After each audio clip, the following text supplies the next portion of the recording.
Hey, what's up? Welcome. It's Wednesday night, 7 p.m. Pacific. You know, that means it is time to enter the Zocalo, where we talk all things Babylon 5. You know the drill. You know what we're doing. If you're here, you probably already know, but we got to say it anyway, just in case there's somebody new. And if you are new, welcome. I am Char. You are Norm. And we are longtime Babylon 5 fans, and we're going to do something a little unique tonight. We're not necessarily going to talk about Babylon 5. We're going to write a Babylon 5 story. I'm a little nervous and somewhat intimidated by this, so I think I'm going to have to drink a lot tonight. Don't wreck yourself, sir. Check myself before I wreck myself. You know, the thing is, I'm not nervous about this. I do this every single week on another show that I do. With my co-host Tristan Riddell. It's called Punch It. We do this with Star Trek stories just about every single week. And so I'm really super stoked, honestly, to be writing a Babylon 5 story. Because this is not something I really get much of an opportunity to do. Tristan's not seen Babylon 5, so I'll never get the chance to do it with him. So Norm, you are my hope, sir. And we are hoping that those of you who are watching, you chime in. Let's use your ideas. We get to weave this story together. It's a little bit choose your own adventure. It's a little bit whose line is it anyway? And craziness will ensue. And really, we're doing this for the fun of it. It doesn't even have to be a quote unquote serious episode. We could be totally goofy about this tonight. Oh, that could be good. Well, you know, there are A stories and B storylines that go on. And as serious as one part of the episode may be, there's the whole other, I'm going to take Lanier into a bar and teach him how to cheat at poker with my genitalia. Things. You know? Well, Londo's genitalia, not mine, but you know what I'm saying. It's a thing, you know? Right. When you have 6, you use all 6. These things. So yeah, we're going to do kind of like an impromptu, like whose line is it anyway? And we're going to write this episode and see what we come up with and kind of like pull from our memories, pull from our experiences with Babylon 5, pull from your experiences, you know, as you chime in the chat. Who do we have in the chat, Char? What am I looking at? Well, Daniel Keller has asked you, Norm, are you wearing a Cobra Kai shirt? I am. Nice. And the reason why is because it's one of my only few, and in this case, clean tank top shirts, because I'm in Southern California. For those it's hot here, and it's hot here. It's like sweltering. Also, it really is. I wanted to show off my Coro Preto scar, the scar that I've been the surgery that I've been talking about for the last couple months. Yeah, and, battle scar, and show off some of my bruises and stuff. Randy knows because you know we're sword fighters, so we're not strangers to bruises, and bruises aren't a good thing. Bruises mean that you got hit, and being hit means you got horribly maimed in reality, if not in theory. So good thing for all of that padding, right? Yeah, but you know what helps? You know what helps? Bravari always helps. Whatever it is, Bravari can make it not that bad. It's never not that bad with Bravari. So to that, I say, Valtool. What you drinking tonight, Norm? Delicious. Oh, bourbon. Always bourbon. Always bourbon. Yes. Always fine Bravari. It is fine Bravari. Yes. I'm doing my power drink. I'm doing I did a little more than a shot of vodka because it was toward the end of the bottle, and I just said, F it, let's go. So it's probably about a shot and a half with some pomegranate schnapps and 7-Up. You dig that pomegranate schnapps. I am a sucker for two things as far as flavors go. Pomegranate's one of them. The other is blood orange. If you have blood orange flavored anything, I'm a sucker for it. I'll try it. Like I was at my favorite coffee shop just today. They have some sort of sparkling blood orange tea beverage. And I was really tempted to get that because it sounded really good and cool and refreshing. Alas, though, I really wanted coffee. So I got it. I got coffee. But darn if I'm not going to have to try that. Nice. Yeah. Blood oranges, they make me so happy. You know, since we're kind of like the Zocalo here, maybe one of these days we'll start like, you know, submitting our mixology, if you will. Ooh, we should do sort of like how Claudia did a gamer's cookbook, which just came out today for release. Right. I have it on my wish list. I don't have a copy yet, but I'm going to get it, I hope, really soon. Now, did you get it on pre-order? I did. Yeah, it showed up, but I haven't opened it yet. Okay. Well, next week we ought to do like a little mini review and take me through it. Let me know. Because we were talking last week. My hope is that it's going to have really like nice and simple, but somewhat healthy-ish snack recipes. Healthy-ish snack recipes for gamers. So yes, because they got to be quick and easy, out, right? So that's what I'm looking for. So you can't really have like Cheetos, but you can have like Cheeto crusted something. Cheeto crusted. You could do some sort of maybe like potato dish with Cheeto crumbles on top or something. I don't even know the last time I actually ate a bag of Cheetos. Oh, that's right. It was the other day. Oh, was it? I mean, you know what? I'm a real sucker for Flamin' Hot Cheetos. Anything with spice, I dig. But it's been a little while since I've had like a full bag. Really? Yeah. Nikita, Shar's Heart, Blood Orange, Pomegranate, and Flaming Hot Cheetos. Spicy bitchin' Mexican food. It's what I'm all about. There you go. Yeah. Right. But enough about food. Claudia's cookbook. We're going to have to follow suit with a Zocalo and do like a little drink book. For lack of a better, I had some beautiful, grandiose term and I totally blew it. I don't know what I was going for. You're going for a drink book. I think I'm just going for the drink, honestly. It's going to be that kind of night. I'm not as experienced with the live storytelling format. So with this whole thing, no worries, I got this. Yeah. How do you approach this? Like, do you approach it with, do we start off with a premise or do we just kind of like spitball the whole thing? Well, here's what me and Tristan, like we know each other so well that we kind of do this really impromptu and we do spitball a lot. We just do a lot of what if, and then we go from there. I think this ought to be a little more structured where we start out with two very important things we have to establish right off the bat.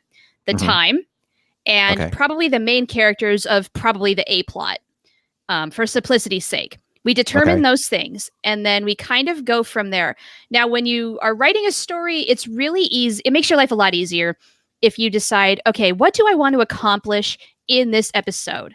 What do you want the end result to be? So let's say Lanier becomes a vegetarian. That's going to be your final act, like that's going to be the result of this episode. You know what you need to get to, and that can help you get started to lead up to that point. So I recommend we use that approach. Does that sound good to you? Sounds good to me. Yeah. Okay. So what we can do is with our listeners, we have a few people here now. We can have people just shout out, hey, I want a season 2 story or what have you, and see if there's a consensus. If there's not, you and I can fight it out. But maybe we start there. Okay. That's why I wore my Cobra Kai shirt. So we can fight it out. Rumble. So listeners, I'm calling on you now. Where should our story take place? Which season? Or should it be before Babylon 5? Should it be after Babylon 5? I think for the sake of simplicity, let's leave out Legend of the Rangers and Crusade. Sorry, Emily, if you're out there. But like ideally, probably within the 5-year story. And of course, this does have to be a standalone episode. Okay. So this is our TNT movie. Our TNT movie. Well, it's an episode. Let's make it an hour. Okay, hour. All right. Yes. Sounds good. And what's so funny is once we started getting going, a couple people dropped off. I scared them off, I think, Norm. No, it's weird. It's like usually I can see like who's you can't see who's on, but I can't see the live viewers. I can see the numbers. I just don't know who they are. Who are you people? Yeah. What are you doing out there? Most of the time people chime in and say, hey guys, and like, what the heck? You guys are being shy tonight. What gives? Are the comments not working? No, they should be working. I mean, Randy's worked. Yeah. So guys, if you are out there, please chime in. Hey, there's Emily. Hey. After I just said, sorry, no Crusade. I'm so sorry, Emily. So Emily, if you could pick a season, maybe you can get the ball rolling. We can get this thing started. Let's see what people start to say. Give them a little bit of time. I know what I'd like to do. What would you like to do, Norm? I would like to do somewhere in between probably between the Battle of the Line and then when Sinclair started.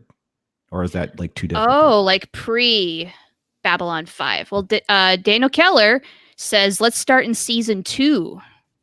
All right, let's do season 2. Season 2. Well, let's let a couple more people chime in if they wish. We'll give them approximately less than 1 minute when it says 7-11. on my clock. It's 7:10 right now. I have a premise that could be really goofy, but I think could be fun. I am all for goofy. I don't really necessarily want this to be a serious episode. How about you? Because it's funner that way. It's fun to be goofy. Considering the character that I want to focus on, it could get pretty goofy. Okay. Yeah. All right. We got a little more time yet. A little more time. Get your comments in, guys. I see you're out there. I see you're out there. All you got to do is type it in. If I'm not, surprised John isn't here. I think this is like the first time that John Bowersox has not chimed in like at the very start of the bell. I'm really disappointed that he has a life. Yeah. That's not fair. I know. It's true though. John is really awesome about joining us just about every week. And hey, look, I respect your time. I appreciate the fact that you guys come out and show so often as you do on a Wednesday evening. And you know, that's awesome. People actually take the time to do that. To be fair to Randy, I think we're going to go with season 2 then. All right. Now, does that work with your premise? Oh, totally. Yeah. It does. And okay. As a matter of fact, I couldn't do it without season 2. Oh, well then, okay, let's take season 2. And how about if you tell everybody your premise then? Okay, well, not so much a premise because I want to see what you want to do, but I would like to do a story focused around, the A story at least, focused around Warren Keffer. I knew it was going to be Hotshot Flyboy, but you know what? That could be a lot of fun because he was a somewhat unexplored character. Totally, right? So that gives us some creative freedom. I am okay with that. And if anybody has any objections, say it now. Otherwise, that's what we'll go with.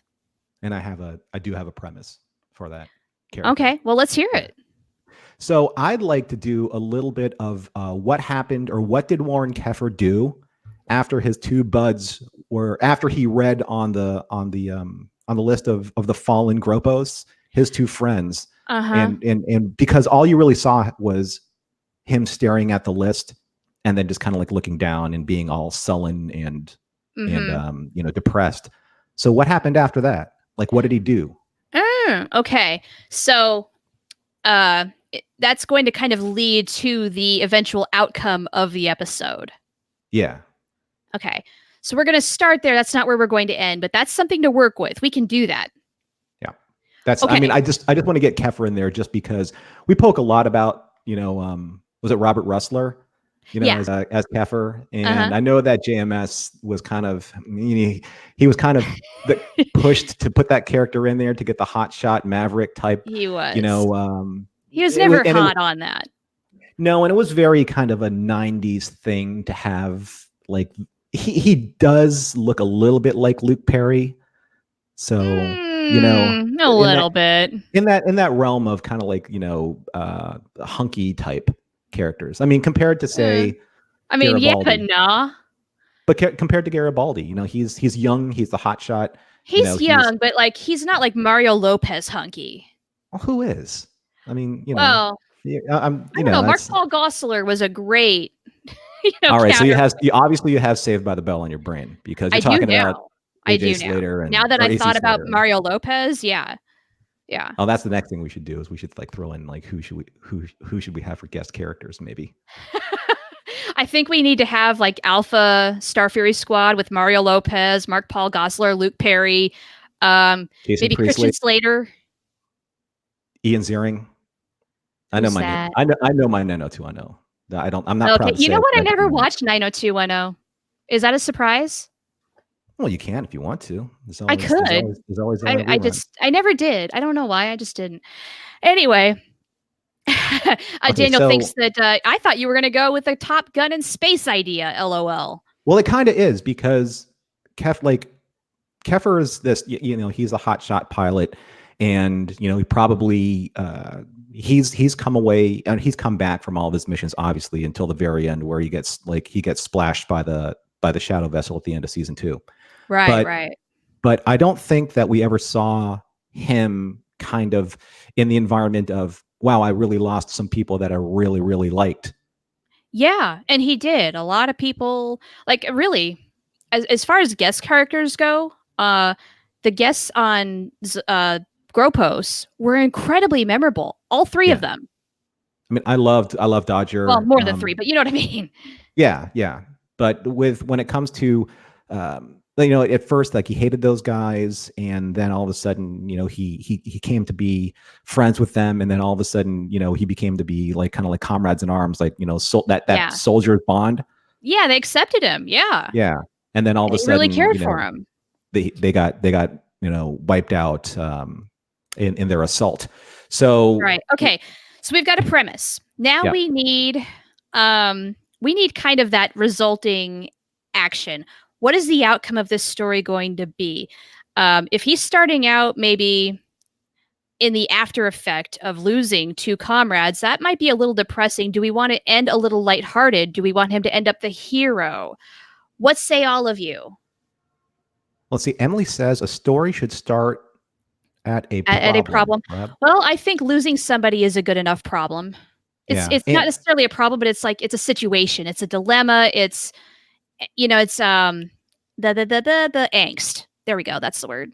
What if Keffer, being the hotshot pilot, because he's an ace pilot, right? He's supposed to be the ace pilot. And what if he just can't engage? What if he can't get back behind the stick? What if his head's not in it? Right. And what happens if at the beginning, all of a sudden they're in a firefight, they're going up against raiders, and he can't engage that raider fight? And not to say that it cost the lives of pilots. Maybe he's flying, with a Zeta wing was his squadron? Zeta squad. Yeah. So he's with Zeta squad. Yeah, he's with Zeta squad, and they go up against raiders, and all of a sudden, he's supposed to be able to splash like all the raiders because he's the hotshot pilot, and he just can't get past what happened. Right. Yeah. We could even take a step back from that and say they're out just doing drills, and it's very clear his head is not in it. He's making stupid mistakes. And Ivanova, maybe she pulls him from Zeta Quad saying, look, buddy, get your you-know-what together. And then when you're ready, let me know and I'll send you out. But right now, we've got a raider problem. And I don't feel comfortable sending you out there. That creates a good problem too. Yeah. Like what happens when your hotshot ace pilot can't get behind the stick, like Maverick? Bam. Yeah. Okay. So we've got our start here. That's the start of our episode. Is hotshot pilot Warren Keffer is consumed by grief, cannot focus, has a foggy head. Now he's essentially getting pulled from doing his job. I have a feeling he's going to Earhart's to drink. Yeah. Yeah.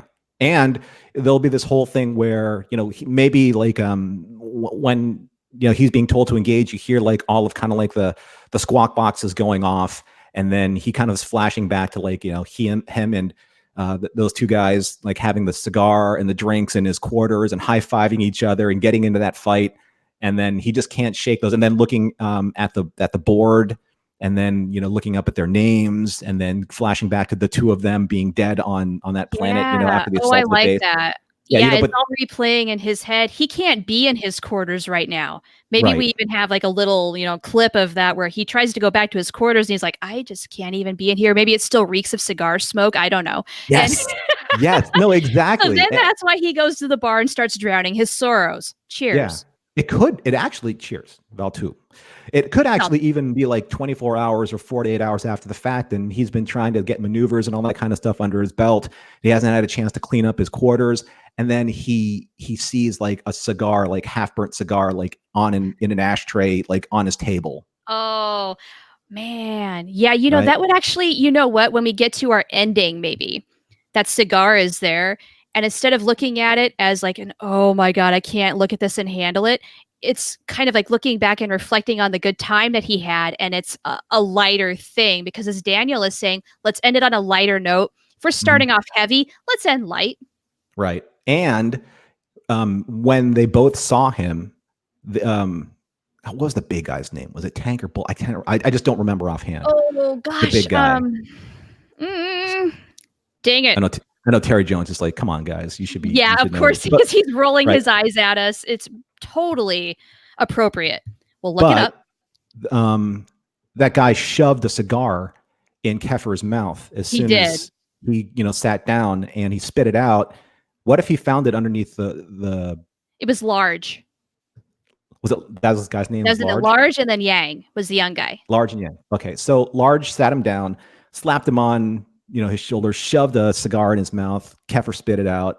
Maybe he finds that later on underneath the couch somewhere or a seat. That would be really cool. That would be the great way to end the episode. Yeah, so we'll put that on the back burner. Nice. So if we're on our whiteboard, I wish I had one behind me. I need to get like a ginormous whiteboard and just write things for while we're storyboarding. It'd be so great.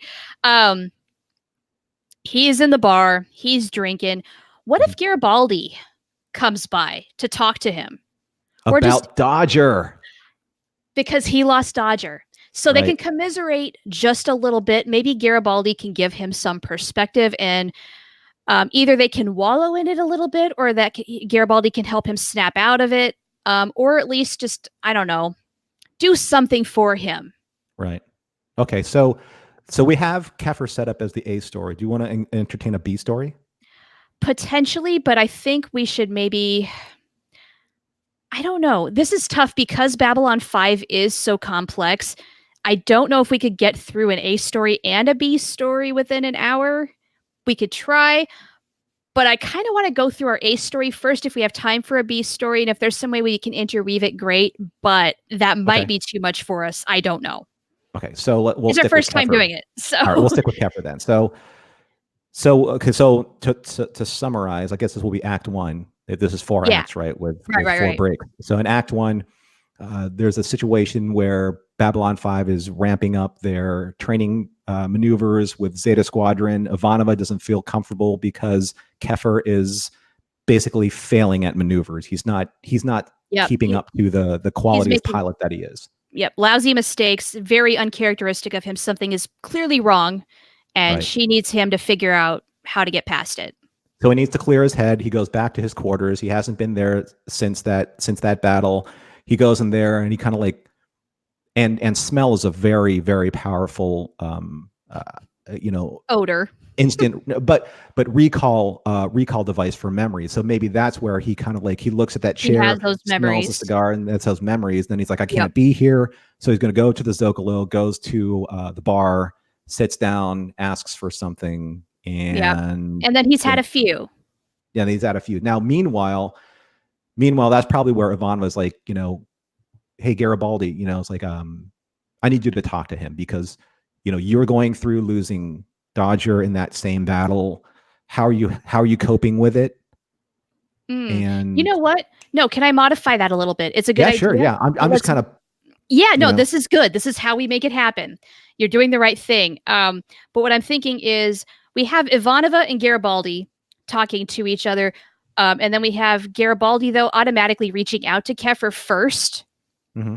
And then he catches up with Ivanova and like he can kind of piece together what happened. And just like they can communicate, okay, is he all right? What's going on with him? Does that make any sense? Where Garibaldi, he's doing his rounds, sees Kefir in the bar, sees a couple of empty drinks. And he's like, buddy, you all right? What's going on? And so then Kefir spills the beans like, I can't get them out of my mind. I can't do anything. And I can't even do my job. What am I even doing? He's having an existential crisis at this point. What good am I? I can't. How do you shake this? And Garibaldi, being a former ground pounder himself, he's lost people. And so maybe Kefir asks, how do you deal with it? And Garibaldi gives maybe some advice like, hey, it doesn't ever get any easier. You find a way to deal with it. I know some counselors if that's something that you want to do. And maybe you do something to clear your head a little bit. Don't worry about the job right now. Like, do you want me to talk to Ivanova? And he's like, no, but he's going to anyway, because that's just what they do. It's Garibaldi and Ivanova. Right. But Garibaldi, I think, is going to be there as a little bit of a mentor. As Emily has suggested, he's kind of teaming up with Garibaldi. Kefir and Garibaldi they're working together a little bit here because they have that common thing. And losing Dodger, yeah, of course it hurts Garibaldi, but I'm thinking Kefir has not experienced a loss quite like this as an officer. And the realities hit him hard. One of the things that Joe is always really good at is kind of like inventing people's pasts when they need to be the most impactful. So perhaps somewhere in Kefir's past, he's like, maybe that he failed on a mission where they had to supply kind of like air cover, to a unit, on the ground, with a thunderbolts or something like that. And either by his mistake or by his inaction, people that he was responsible for protecting were killed. And because that he wasn't there for that mission, where they definitely know, like, they could have figured something out, like, why didn't we have any air support? Like, why wasn't there any, why didn't they soften up, soften up the beachhead in a way with more air cover? We would have been able to, if I was there, I could have done that. I've done this before. Like, why didn't they do that? Or, like he needs to find kind of like this catalyst for helplessness when it's really not his fault. And that triggers something that was his fault in the past. Yeah. Well, maybe he can't stand the fact that his squad is going out to work on those raiders without him. And he ties into that story. Garibaldi's got to push him back and say, look, buddy, that was not your fault. Those kind of things happen. And you have got to find a way. Emily says we need some fun accident. I totally agree. We need to inject a little more humor, but I think we're going to have to work our way up to it just a little bit. Maybe we're at a point now where Garibaldi has said what he can say to Keffer. Keffer's not quite ready to move on just yet.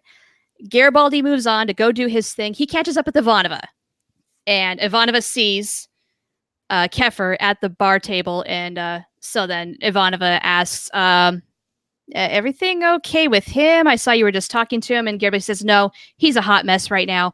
Maybe you ought to let him be for just a second. He's going to have to figure this one out on his own. Yeah. And okay, so we know who Keffer kind of like he interacted with. He interacted with all of the Earth Alliance officers. He interacted with, Sheridan and Garibaldi and Ivanova. They were always together in the officers' bar. Sure. But what if he like, let's put him in a situation, and this is where the fun might be able to come in with, say, like, I don't know, like Londo, like if he bumped into Londo, and Londo's always good at sticking his nose in where it doesn't belong. I love this idea. I was actually thinking of Veer, but Londo might be better at getting Keffer out of his head at this point. Because he walked by and he likes Garibaldi that one time. He says, whatever it is, it can't be that bad. Yeah, he's going to do that with Keffer, I think, right now. And remember, Londo has sick piloting skills. So what if Keffer, right? What if they're going to go on a little adventure? What if there was something that Londo needed him to do, and he's like, I need a pilot, Londo needs a little favor, and who better? Oh, exactly. Bingo. Okay. Bring in Londo. So Londo comes in for a drink, knocks a couple down right away, and then looks at Keffer, who at this point is pretty, he's not in good shape. Right. And he's off duty. Look at him. He's been sidelined, so he's technically not on rotation, so he's off duty. Right. He's got some free time. And he's like, oh, Mr. Keffer, what are you doing here? Londo to the rescue. Londo to the rescue. Indeed. So they strike up a conversation. Keffer, is just like, yeah, I'm pretty much not sure what I'm doing with my life at this point. And Londo says, oh, well, I have a job you could do. It would pay very well. And so then we're going to have some shenanigans on a ship with Londo and Keffer. Now, what is the mission going to be? I would love some input from our listeners on that. Where are they going to go? What favor does Londo need? It does not need to be serious. It does not even necessarily have to fit with, story canon. It can be a completely random thing because this is a standalone episode. Right. And Dana, thank you for joining us. Says no drinks for Keffer before flying. No drinking and driving. That's right. Right. But there's always these great layers to Londo, where, like I said, in the with the whole thing with the Great Machine, like why would Drawl, that's kind of like, this is that same kind of thing where, like, why would Drawl appear before Londo? Where he knew that Londo, because he can see and read everyone's minds. He knew that Londo was a hotshot pilot at one point in time. Yeah. But that was a long time ago for Londo. Right. But he sees a little bit of Keffer in himself, maybe.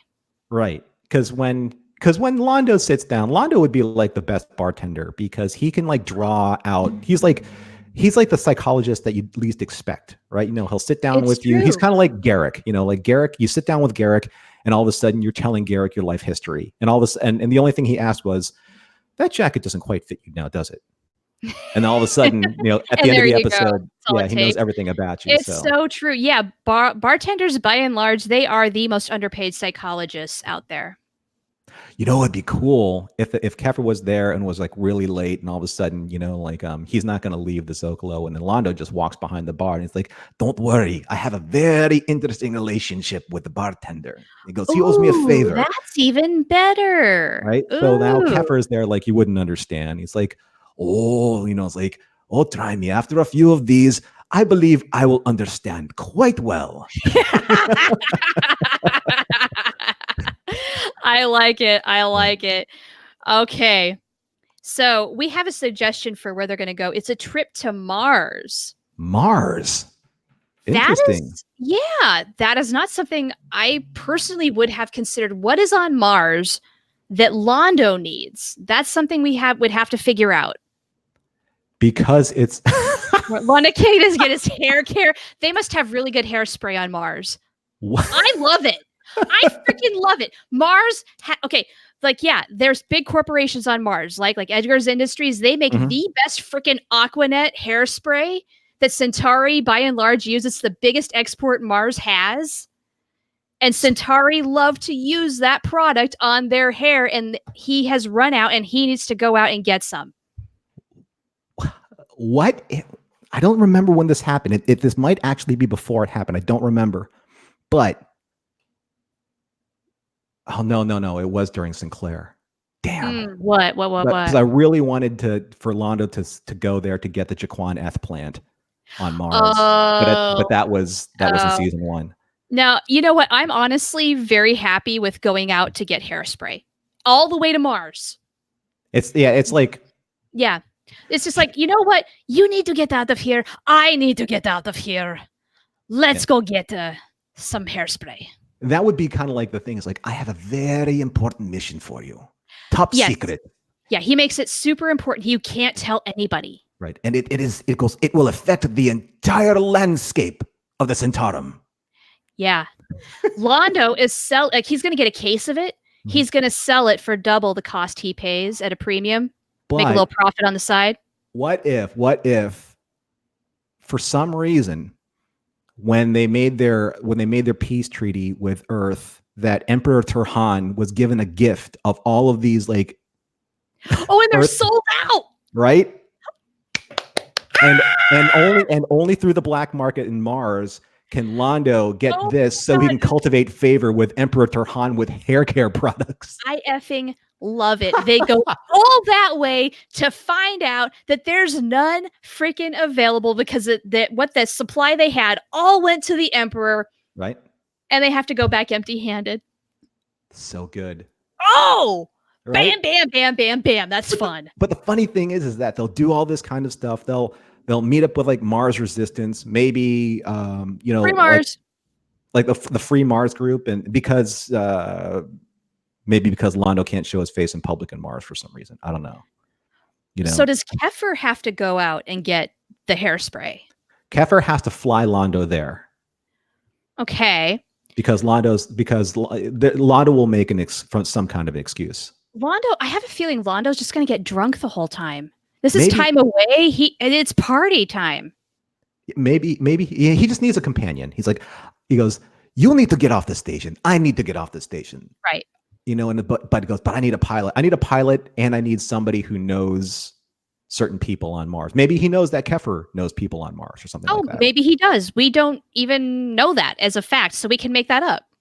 So all of a sudden, like, Londo's like, he says like, I need to do this, and Kefir's like, I actually had a good buddy stationed on Mars once. And he goes, "Well, is he still there?" And he's like, "He might be. I can look him up." And then all of a sudden, as things progress, he's like, "Yeah." He's like, so then then road trip. Let's go. All right, cool. This is fun. Fun. So this is the fun part. Right. So now, meanwhile, I think what you could do in an actual episode is you could weave this with the Beast story and, their trip over. There's probably not a whole lot to it. Honestly, you see maybe one or two scenes where Londo has drank his stock in Bravari. And so Kefir has had to take over as the pilot entirely. You know, Londo's like, oh, I'll help you. You know, we'll take turns. BS. No, he didn't. Kefir's here to do all the frickin' work. But at least he's getting paid for it. And then when we get to Mars, Kefir's friend is not actually on Mars. He has been reassigned. You know, they've lost touch. He doesn't even know. Right. And they're out of the hairspray.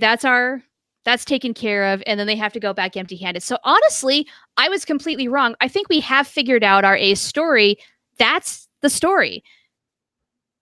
Do you want to work on a B plot? Well, I think that somewhere in the A story, we have to kind of reconcile that that there's a story in there. It's kind of like, remember that really nice kind of that story with the whole fasten and zip that Garibaldi and Sinclair had?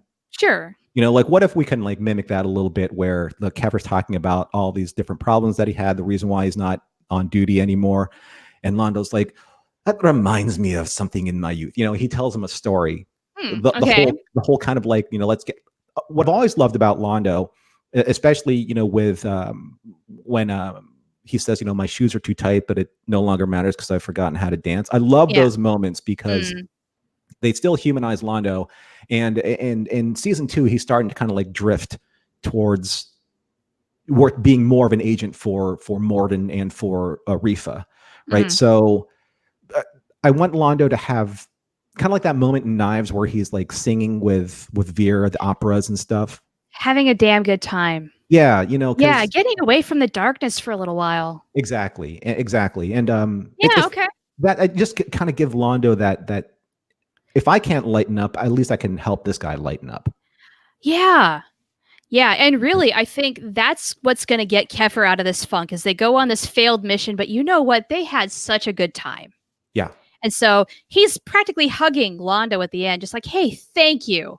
This was a breath of fresh air. This is exactly what I needed. Thank you. Londo might be, he's going to be, oh, yeah, you're welcome. This was fun. But deep down, he's really disappointed. Oh, no. Yeah. Londo's just like, well, it's kind of like at the end of Deathwalk, is like, you know, all's well that ends well, or whatever that was, you know, that line that he said. But you know what would have been cool is that somewhere along the line in the end, kind of like in Top Gun, like, you know, Kefir's going to have to re-engage in a fight. Sure. Although you could honestly bounce that to the next episode where he's back. Because remember, we're going to end with the cigar. He comes back to his quarters. The cigar is under the couch. He picks it up. Right. I'm going to keep this and remember them. Right. In their honor. Right. And then all is well. And he lights it. Maybe he lights it up. Yeah, like, to you, Large, and lights it up. Yeah. Hey. Right. Cute. That'd be a great coda. What if he and Londo split it? The cigar? No, I think honestly, Londo and Kefir part ways once they're back on Babylon 5. This has got to be a Kefir moment. Okay, so it'll like close with him kicking his feet up, lighting his cigar. It's like, to you fellas or something. Yeah, maybe even with the mannerisms that Large had. And it's very, like, you could tell, you know, if you really watch Gropos, he's mimicking Large. So one of the things I wanted to do with Londo's thing to Mars is like, Mars is the only place where his smuggler contact could get him this like rare case of Bravari, right? Oh, well, then maybe there's a little something in it for Londo despite the hairspray. Yeah, you know, and throughout the course of them, like, you know, dodging, you know, whatever security forces are coming after him, or maybe there's a Narn that's after them. He's like, oh, there's Londo Mollari. If I tag him, I'll be like a hero or whatever. But then most of their supplies get trashed. Maybe even the hairspray gets trashed. And the only thing that they survive that survives that entire encounter is a bottle of Bravari that Londo gives. They get one bottle of Bravari. Well, they say they've got to split it on the way back. Right. And then, you know, Londo's like, there's like one drink left, and it's like, here, for your friends. You know. And then then Kefir sits down with a cigar. And a bottle of Bravari. And that one drink of Bravari. Exactly. And he finishes it off. And Perfect. That's great. That's good. He's got his mojo back. Yeah. Then Kefir's got it back, and he's going to be back full force next week and no problem. Okay. Yeah. So we have about 20 minutes. Do you want to work on a B plot? Yeah, totally. Yeah. Okay. So we figured that out. I want to know from the viewers, who should the B plots focus around? Speaking of which, I'm going to have some more bravade. Have some bravade. I love it because Emily said because it's war, Lando can't get his hair care. That's hilarious. Yeah. Make sure it's served at the right temperature, Dana says. Of course. Yes. Norm is an expert. Don't worry, it's handled. Oh, believe me, room temperature is what my room is all about right now. You can see the glistening that's going on my 5 right? head. The 80-something degrees that the room is right now. Oh. Have we ever seen a Centauri wash his hair? I would say her hair, but all the women are bald, so... Right. I don't think so. We've seen some grooming, but we've not seen washing. Yeah. So hair, and obviously we know that hair is a very important thing to the Centauri culture. Very much. So they have premium hair care products. That's why it's such a specific, important thing. Just because it's just stupid. It's like, it's like, oh, this is very, very rare product. It's called L'Oreal.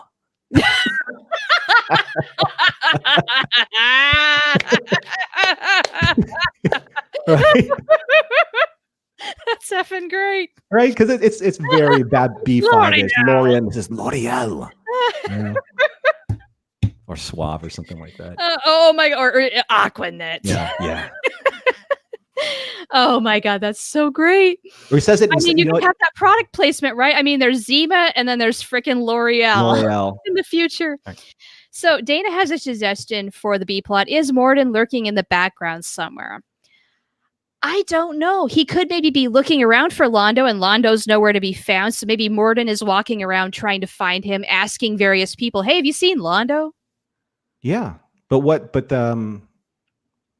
who would he kind of manipulate? Could he be hitting up? Yeah. Yeah, that kind of, I hate to say it, Dana, no offense. I think that might be a bit of a dead end because when Morden went around and asked, what do you want? He kind of figured out who Morden trusts, who he can talk to, because Delen's not going to talk to him. Veer will just say, the ambassador's not in, may I take a message? Sheridan's going to say, I don't know. Get out of here. What's anybody else going to say? Yeah. Morden's like almost like too heavy to bring in. He's a dark force. He really is. I kind of feel like we should still have some levity. I want to be goofy. I really do. So I'm wondering if maybe we should have something with minor characters like maybe Veer or Lanier. I love those too. Like when they meet up at the bar and they kind of commiserate mutually about, they never tell us the full truth. We never find out anything until it's too late. Yeah, it makes me nervous. And then they have that pause and they say, same time tomorrow? Absolutely. And then they leave. What if, because we never really get to see like too much of him until later on. What about, what's his name? Just escaped me. Zach? No, well, Zach would be on the station. Never mind. Yeah, no, Zach would be on. Well, he hasn't really kind of like come into the forefront. He really hasn't, though. Yeah, you're right. Oh, shoot. Who are you What's thinking? His name? From the bridge. Corwin, yeah. Oh, okay. Corwin could be interesting. Mm-hmm. What could we do with him? Corwin always kind of like, he's the perfect straight man because he's such a straight arrow.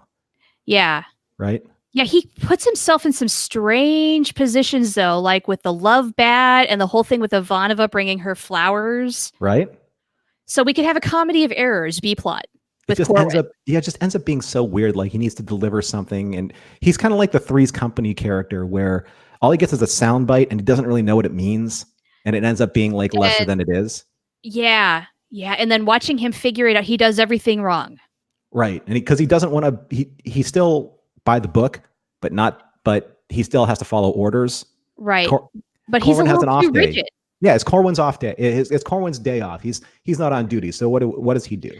Ooh, okay. He's off duty. Okay, Ivanova has said you are off duty. Yeah. Take the day off. Just what, CNC's quiet. Get out of here.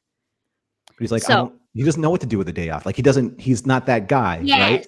So could you imagine him like going into Corwin and Jakar? Ooh. That could be interesting. Oh, Jakar would eat him for lunch. Yeah, but this is kind of like this is that like because it's Corwin, Jakar doesn't have any agenda with Corwin. So what if this is like that thing where it's kind of like Londo and Lanier, like Londo teaches Lanier how to play poker. What if Jakar teaches Corwin how to make Swedish meatballs. Oh, that's adorable. Cooking with Jakar. I would watch that show on Food Network, Cooking with Jakar, all day, every day. Daniel does have a suggestion. Well, Dana said Corwin has an off day. I think we're going there. Yep. But Daniel says Corwin hits the bar and fails to pick up women. But that's perfect because Jakar is such a ladies' man. I was just going to say Jakar is going to teach Corwin how to pick up girls. Yep. Okay. Does that have anything to do with Swedish meatballs? I think maybe we get a Swedish meatballs reference. It's how, like, you know, Corwin's like, you know, what do I do? It's like, well, if it were me, like Jakar's like, he goes, what do you Earthers do? It's like, well, we would invite them out to dinner. Perfect. Good. Meet me at my quarters at 8, you know? And then meanwhile, he's making Swedish meatballs. He's teaching him how to cook. And he's like, what are these, you know, that it's just the Swedish meatballs joke. But, or, because I love that scene where Jakar, where they first see Adira Tyree. Uh-huh. And the one thing that Jakar and Lana says, like, there's one thing we can agree on, and, you know, it's like beautiful women. Right. You know? So there's 2 universal constants, right? Right. Beautiful women and Swedish meatballs. Jakar is going to integrate this into a full-fledged lesson. Yes, exactly. So you have somebody who plays it so straight the way that that Corwin is, Joshua Cox, and with 2 X's. Right, because he's so straight and he's such a young actor, and then you have somebody with such veteran gravitas like Andreas, and you throw those 2 together, it would be magic. Hell right? Yeah! Oh, I'm all for this. Okay, so and one last thing. Yeah. What if they? This is like such a rom-com thing, but. And because we never really saw, was it Mary Kay Place who played, who took over as Natoth? Mary Kay Adams. Mary Kay Adams, not Mary Kay Place. Mary Kay Adams. So what if they had to do kind of like role play with Natoth? Right. Oh, Corwin's gonna fail so horribly. But that's the point. Yeah. Right? Oh, it's gonna be embarrassing to watch him. We're gonna feel bad for him. That's gonna be great. So, Jakar is cooking Swedish meatballs, and then Natoth comes in. Mm-hmm. And Jakar says, get that girl. And then Corwin is going to say something, but I'm not interested in nards. You know, something really straight-laced and honest. Yeah, but and he's like all nervous, like, I've never ever asked out a narn before. And yeah, Jakar, I don't know your customs. I'm so sorry. And what if something like, just because it's like, Jakar and Londo in this episode, they're restless. Yeah, right? A little bit. Yeah. And so this is going to be a massive change of pace, refreshing for them all. Right. So we're getting them out of that monotony, that darkness that is coming, has been coming. Yeah, right. We need it. Almost kind of like a calm before the storm type of thing. But Jakar, you know, he'll say something in Narn to Natoth, and she smacks Corwin across the face. And Corwin's like, it's like, what did I do? It's like, oh no, that's how we start our dates. What if Natoth and Jakar totally bullshitting him? Totally. Right? Oh, but Dana has a great suggestion of what if Natoth ends up liking Corwin? What if Natoth does end up toward the end of the episode actually asking Corwin on a date, and it makes Corwin just shake in his boots and require a change of pants? Yeah, but that would be hilarious. I mean, that's what Corwin would do. Yeah. Okay. But what if here it is. So what if Corwin, like on his day off, was kind of like he was walking around the Zocalo, and then all of a sudden he becomes smitten with a Narn female. Oh, and he tries out what he learned from Natoth and Jakar and gets his butt whipped. Right. Natoth comes in. She's walking by, sees what's going on, has to come save the day and rescue him, bail his ass out because he's making so many wrong moves. She kind of defends his honor, pulls him away, and then she does really ask him on a date. You know what? We could take. Oh, this is great. We could actually take Jakar out of this whole equation, which I don't want to do, but I think it might end up working better for the story. Is that on Corwin's day off, he sees like a really attractive Narn female come through customs, doesn't know who she is. And all of a sudden, he goes, well, I might as well go to Jakar. Jakar obviously knows every Narn that comes on the station. So yeah, what do you know about her? Yeah, what do you know? What it is? Like, oh, Jakar's like, I see you're interested, blah, blah, blah, blah, blah. He's like, I might not be able to, teach you, but Natoth here, I've always wanted you to interact with humans more. So she and Corwin do this whole kind of, how do I ask this other Narn female out on a date? And then in doing so, this is kind of like the whole Some Kind of Wonderful kind of thing, right? With Eric Stoltz and, asking. Yeah, you know what? I feel like that's so overdone. It's a little too predictable. I kind of like the first option better, where maybe Jakar does take note that Corwin can't take his eyes off this lady coming through customs. And we have the whole thing of, hey, come to my quarters at 1900 hours. He's making the Swedish meatballs. And then he does the role play with Natoth because they're going to teach him how to ask out a Narn. Yes. Okay. Yeah. And, like, same general idea, but a little less predictable. And then with the twist, though, that Natoth actually gets a little affection for Corwin. Like maybe she, I don't know, slaps his butt or something, or pinches his cheek. I don't know. Depends on what you want to get away with on TV. Puts on a pain giver. I don't know. Just hot. Right? Exactly. I mean, some people are into that. I mean, You know the Narn. They're like that. But yeah, well, like it's like the say like the Narn female that he was interested in. All of a sudden, he and Natoth like go into the Zocalo, or they go to the bar. It's like, there she is. Go get her. Go get her. And then all of a sudden, it's going well, right? Everything that they taught him is going well, and then Natoth gets jealous, and Sean Carr's this girl.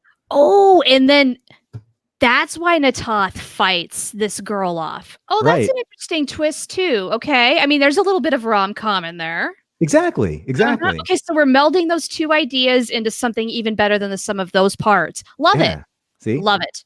And then all of a sudden, like Corwin's like in the middle of like these two Narn women just going at it. Just watching. Like, what do I do? Right? Are they fighting over me? Right. And then all of a sudden, what if at the very end, like he goes to Natoth or Natoth's quarters, right, and says like, is everything okay? Because they all get, security breaks them up and all this kind of stuff. And Ivanovin's like, what did you do? And he's like, I didn't do anything. Yeah, honestly, I feel like security would come in and break up the fight. We don't even need a scene in the quarters. She could just be, oh, we're good, baby. And maybe she, gives a little pat on the cheek. Yeah, but this is like where I think JMS would throw a twist. Like all of a sudden, he feels bad, so he has Swedish meatballs and whatever like that. And he goes to Natoth's quarter to apologize. And then the other Narn, and the other Narn woman is there. Oh, scares the pants off of him. Yeah, and he's like, what's going on here? It's like, I thought you guys were fighting. It's like, oh, no. That's how Narn women ask, that's how Narn women, like, this is how we like set up our first date with a human male. Something like that. Or I would just maybe narrow that down to males. This is how we court our males. Right. Because like, and then Corbin's out. He's just, this is way too much for me. Right. I thought our courtship rituals were crazy. Oh no, we've got nothing on the Narn. I'm out. Yeah, going into that whole Ivanova thing where it's like they don't know like human, mating ritual customs, like the whole yes or 3 bags full. So Corwin's under the assumption like, okay, there's a girl, I'm a guy, we'll do this girl guy thing, and then all of a sudden, what Natoth does, he thought that she was mad at him for asking her out. But Natoth is actually kind of like completing the ritual. Sure. Yeah. And Dana's got a great comment saying that Corwin realizes that he rather enjoyed having 2 women or 2 Narn women fighting over him. Oh, yeah. We're going to have a little cut to him as they're fighting. He's just like, ugh, Right? It's it's scaring the crap out of him while it's happening, but at the same time, it's giving him a little bit of an ego trip too. He's terrified and elated at the same time. I love it. It's so uncomfortable for him. So after he sees that and security breaks him up, Corwin goes to Jakar, right, to tell him what happened. And he's like, Jakar's like, exactly what happened? He's like, well, Natoth just basically attacked this woman when I was talking to her. And what did she say? And he says something in Nard. And then only Andreas can do this. He'll just kind of like look and goes, right? And Korn's like, what? Like what? And he's like, yeah. And he goes, here, take this to Nataf's quarters. And he gives him like the Swedish meatballs and like something else. Okay, and then that's what'll lead him to the quarters. Oh, that's cute, right? Dude. Yeah, we're doing that. We're doing that. But Jakar's just like, oh, good for you, buddy. Right? He goes, I didn't think it was going to go this way, but hey. Right. You know? I had no idea that it would go this far. Right. I like That's fantastic. I love putting Corwin through the ringer. I mean, he is the Babylon 5 whipping boy. Right. Because he's so straight arrow awkward and white. I mean, he's not asking for it, but in some weird way, he just deserves it. He really does. He puts the white in white bread. He does. He does. Know? And that's why, like, the whole thing with the flowers for Ivanova and the love bat, it makes those moments pay off so well because he's so earnest about it. Yes, exactly. Right. So we're totally playing off of that here. Right. And again, Jakar, that guy has experience upon layers of experience. And he's just puppet mastering, like the two old ambassadors are restless, and now they're kind of puppet mastering these young guys who are trying to like sort their way through life. And for them, it's awesome. It's a breath of fresh air. It's something new, a little different, and everybody is learning from it and having a good time. I think we have a good episode. In our remaining time, and maybe our listeners can help us with this. What's the title of our episode? Oh. Super important. Yes, let's take suggestions. Meanwhile, let's do the housekeeping because we didn't do that at the top of the show. So if you want to contact us, chances are you know this, but just in case, we have our Facebook group, of course, facebook.com/groups/ZócaloCast. On Instagram and Twitter, we are ZócaloCast. And you can Gmail us at zocalocast@gmail.com. And of course, the best and most important way you can support us is by buying some merch in our store, which I'm showing off a little bit. I'm wearing my follows green leader shirt. Our store is on TeePublic, so you can search for zcast_designs and check out all the stuff. You can get mugs, you can get shirts. There's a whole bunch of other things there. And if you sign up for TeePublic's emailing list, a lot of times they'll send you discounts, so you can save some money and support us at the same time. I highly recommend that. So that's pretty much it. We don't have any suggestions yet because I have a feeling everybody is racking their brains, trying to figure out an episode title.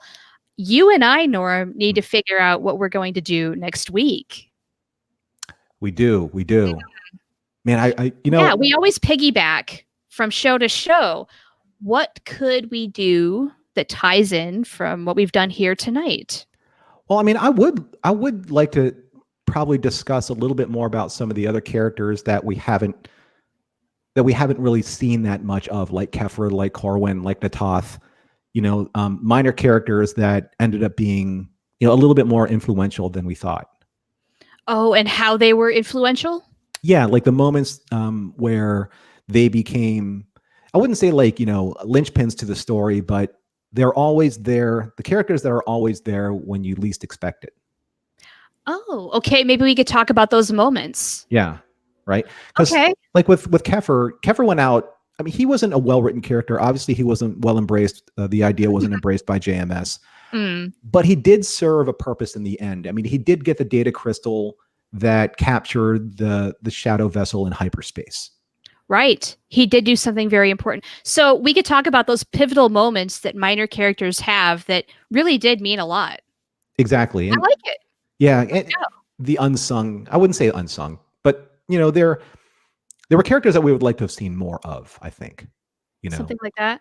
Like because you have the main characters, the characters in the credits, then you have recurring guest stars, but then these guys are, like Joshua Cox, like unsung heroes. Yeah, especially Nataf. I mean, we didn't, because what happened with oh gosh. Was the original actress? Julie Caitlin Brown. Yes. Yeah. Yeah.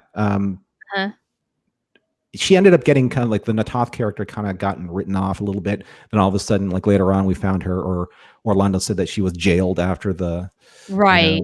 The incident Yeah. with. That was unfortunate because Mary Kay Adams, I think, just didn't really work as an Natoth. It was No, a very different Natoth, you could tell. So there was that right, whole and yeah, and you really, I mean, Natoth and Jakar at the end of season one, I mean, they were like, or during season one, they built up such a great relationship, especially with, the whole the Thunta McCore and the Black Roses and the Assassin's Guild and all that stuff, and her punching Jakar. He's like, you didn't have to hit so hard, and that kind of stuff. Okay, so next week we'll go through some of those moments that were underrated from characters that frankly just did not get enough love. And are we making a prerequisite they are not in the main credits? Oh, yeah, no, not in the main credits. No, Okay. these are characters. I mean, even like even Catherine Sakai. Right. Okay, so recurring characters that made an impact and their pivotal moments. Right, and Cool. obviously, we'd love to hear from the listeners and who you like and your ideas there too. Yeah, So, so we do have one episode title from Emily: "Things That Necessary." Things that necessary. That's what she said. Yeah. Or like, are we thinking? I don't know. Necessary. All the necessary things. I think she's going for like the fact that the hairspray is super lucrative, good business opportunity, love. Everybody wants love. Mm-hmm. Hair day.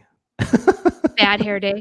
No, that doesn't Bad come hair before when day. because Babylon 5 episode titles are all about encompassing all parts of the story that's happening. So it's got to encompass both. Right. Right. Yeah. However, Right. I kind of feel like we could play off of Emily's. Yeah. The necessary things of life, something like that. Maybe a little less wordy. Let's see. I'm thinking. Yeah, me too. Me too. Keep the ideas coming, guys. We'll get it. Bad hair day. Bad hair day. Yeah. Neither here nor there. It's kind of corny, but I do like it. I like corny every now and then. I like puns. Splitting hairs. Splitting hairs. I mean, honestly, that does encompass both. That might be the best one yet. Maybe. Let's give it like one more minute. See if we get more suggestions. Spitballing. The titles are so hard. I mean, because they are. Sometimes they're just like working titles, and all of a sudden at the 11th hour and 59th minute, or the thing that you just have gone with the whole time ends up becoming the thing because you can't think of anything else. There's nothing better. Right. Kind of like Star Trek Picard. Well, that encompasses that show. That's going to be fine. I'm cool with simplicity. It's kind of like every other Star Trek, like Star Trek: The Next Generation. That's what it is. Why mess with the good thing? Deep Space Nine. That's what it was. Voyager. That's what it was. Yeah, Enterprise, don't overthink it. Was. Right? Yeah. Okay, so my top pick right now is Splitting Hairs. It really is. Yeah. Yeah. If anybody else has spaghetti hair, you crack me out. Spaghetti hair. Reminds me of that Voyager episode where there's a spaghetti fight between Tom and Neelix. I don't know. I don't know. Angel hair pasta. They throw it on each other. They have a little fight. Although splitting hairs would have been funny with if that was more incorporated with Delen's episode where she was like the bad hair day. Bad hair day. Good call. Yeah. Yeah. Okay. Well, we did hit our minute mark. Is Splitting Hairs the title? I don't have anything better. Let me see. Give me one more. Okay. Let's see. So here are the components of the episode. If you're going to do the title, so we have Kefir and Londo on kind of like they're on a road trip basically to get hairspray. Right. And Corwin and Jakar and Natoth are in some weird love thing. Right. Well, Jakar is helping with Natoth and Corwin find love. So that's kind of like, what do we pull from that? What do we pull? Yeah, like misadventures in hair and love. Oh. That's a little too direct, though. That's why I like Splitting Hairs. Yeah, I guess splitting hairs is okay. I think that might do it, buddy. You done it. All right. Check Yeah. mark. Check. Done. Yep. We have an episode. We have written arguably the goofiest thing on Babylon 5. Although there have been some moments. Yeah, but I think we put something up there.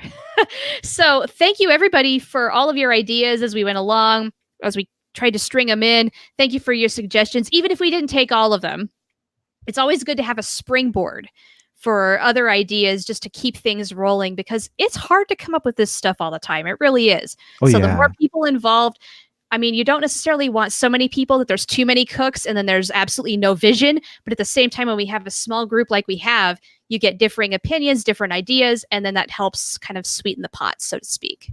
I mean, I think if for anything, I think everyone that's watching right now or is going to listen later, now I think you can understand or have like a small appreciation for what writers' rooms go through.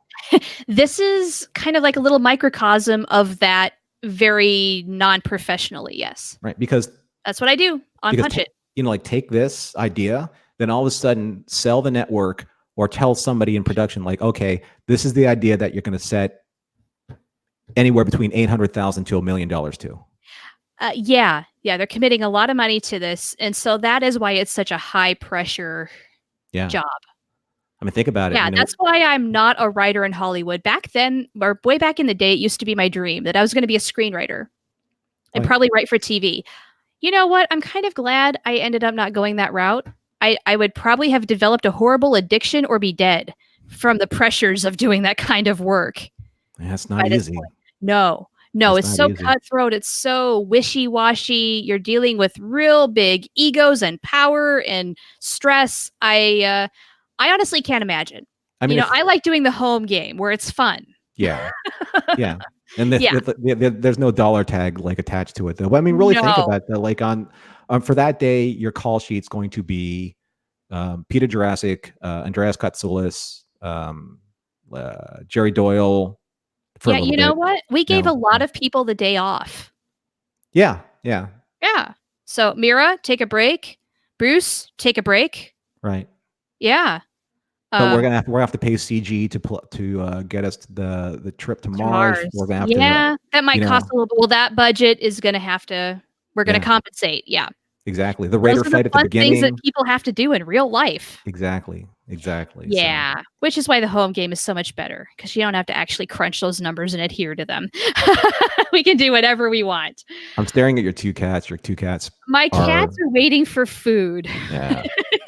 So we should probably sign off. All right. Well, thanks everybody. That was a lot of fun, and we'll have to do this again sometime. But I hope it was fun for you guys as much as it was for us. So next week, we're going to be doing some of the unsung heroes of Babylon 5 of not the main cast, and we're going to put that note up on the Facebook page and on Twitter and on Instagram, where you can follow us there. Yeah, Norm, you're good at pimping out the word. Right. So if you want to follow us, you can follow us on ZócaloCast on Twitter and Instagram, and then obviously follow us on our Facebook page. And when we put those notes up, let us know who you would like to talk about when it comes to some of the characters that aren't major characters, because they are also important too. Yeah. So that was good. That was a lot of fun, and I can't wait to do this one again, because it's super. We'll come back to it. We'll write another one sometime. We'll pitch it to JMS on Twitter. So no. He does not like story ideas. Oh, that's right. He doesn't like story ideas. No, that's a serious no. Yeah. So we won't pitch it to anyone. It's just ours. Yeah, it's ours. It's ours. It's for the ZócaloCast here on YouTube. So if you like what you've seen on this and do the whole YouTube thing, make sure that you click, like, subscribe, share, all that stuff. Yeah, get the bell on, all those things. It helps us out. It really does. It does. Yeah. So we're growing. We're growing every day. We're growing every week, and we are enjoying what we're doing. So until next week, thanks everyone for joining us, and be seeing you. Bye, everybody.